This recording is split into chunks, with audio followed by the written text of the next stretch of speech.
All right, guys, who likes to play cards? I do. All right, we're going to be using some cards today to help us learn some new math terminology called mode, median, range, and mean. I'm going to deal you some cards, and the first thing you're going to do is put your cards in order from least to greatest. So that's your first task. As you're putting your cards in order from least to greatest, I'd like you to take note of any cards that repeat themselves. So do you have any cards that you have doubles of, or? I have doubles, Mrs. Wiley. Okay. I have 2 doubles. Oh, okay. Stephen, what do you have doubles of? 3s. Okay, and Danny? 5 and 9. Okay, so the first word I told you about was mode, and when you're looking for the mode, you're looking for the number that you have the most of. And so since those words kind of sound alike, that'll help you remember mode means most. So what number do you have the most of, Danny? 5 and 9. Okay, so in Danny's set of numbers, she actually has 2 modes, 5 and 9. And then Stephen, what was your mode for your set of numbers? 3. Okay, very good. The next thing we're going to do is talk about the median. Now, if you kind of picture when you're driving down the street with your mom and dad, your traffic is going one way and traffic is going the other way, and oftentimes there's a median right down the middle of the road. So right now I want you to point to the number that is the median right in the middle of your set of numbers. All right, nice job. So Stephen, what do you have for a median? I have a 3. So your median was a 3 and your mode was a 3, all right? 8. And Danny's got 8 for her median. All right, nice job. The next thing I want you to do is look at your numbers, and you're gonna find, for the range, you're gonna find the number, you're gonna look at the lowest number, and you're gonna look at the highest number, and you're gonna find the difference between those 2 numbers. Now I want you to tell your shoulder partner what you do when you're finding the difference between 2 numbers. I believe you subtract. Yeah, I agree.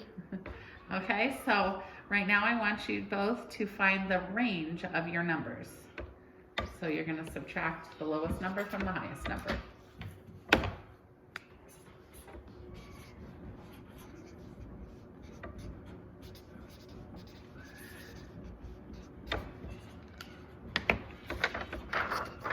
And I should see your whiteboards up. Okay, Stephen, what was your range? My range is 6. It says right there. And Danny? My range is 4. Okay, so who has the range that is greater? I have a greater range. Very because 6 is bigger than 4. Okay, very nicely done. Greater than sign. And the last word that we're going to talk about is called mean. And the mean of your set of numbers is the average. So when you're calculating the average of a set of numbers, you're going to add all the numbers together and then divide by the number of, by how many numbers you have. And so I want you to look at your set of numbers real quick, and I want you to first find out how many numbers do you have, and tell your shoulder partner. 5. Okay, so each of you have 5 numbers. So once you add your numbers together, you're going to divide by 5. So go ahead and find the mean of your set of numbers.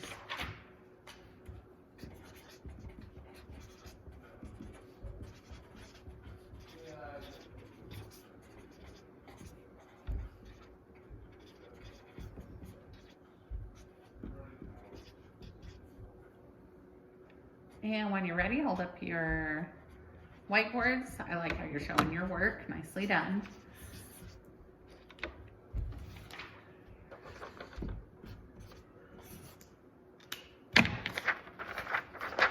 All right, looking good. So, Stephen, what was the mean of your set of numbers? The mean of my set of numbers was 4.2. Okay, and Danny, how about you? The mean of my set of numbers was 6 and 12 hundredths. All right, nicely done. Well, so now you have an idea of mode, median, range, and mean. And I want you to think about for just a moment how you might use that out in the world. What if you were going out to make a purchase and you wanted to compare prices? Okay, that's a good possibility. Danny, what are you thinking? shopping. Ah, okay. So you're both thinking about shopping. Steven's thinking he might want to go buy a new toy or a new game. Maybe Danny wants to go buy some new clothes. And, you know, maybe your mom and dad might ask you, hey, you know, okay, well, how much is that going to cost? And you might want to be able to give them a price range. A range in between, you know, maybe this is the least expensive toy, this is the most expensive toy. Maybe you can find something in that price range. So there are definitely times that you're going to use